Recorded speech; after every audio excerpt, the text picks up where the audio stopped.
Now, the main problem in Flint was lead contamination, and it turns out that is a concern across the country.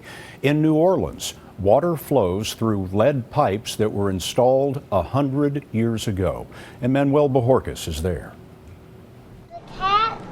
Rachel DePaul says she's done as much as she can to protect her daughters against the dangers of lead, repainting the walls of her 1930s New Orleans home and trying not to track dirt inside. You want to give her a bite, honey? But in 2014, tests showed 3-year-old Phoebe had nearly 3 times the level of lead in her blood recommended by the Centers for Disease Control and Prevention.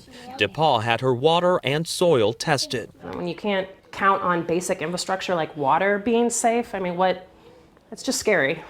Water tests in DePaul's home confirmed the presence of lead, 8.5 parts per billion. That's still below the 15 parts per billion the Environmental Protection Agency considers safe.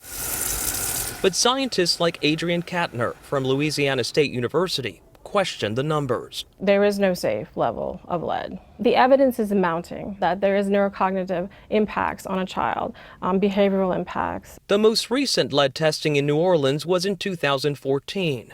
There are 137,000 water customers. The state requires just 53 homes be tested, and only one was found unsafe.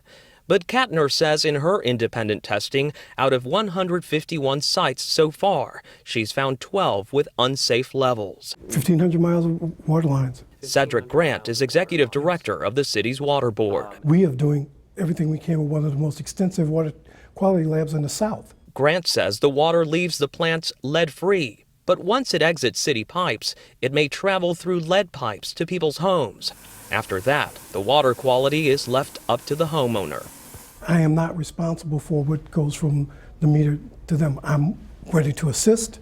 I'm ready to provide information. So it falls on the customer. It's a customer responsibility at that point.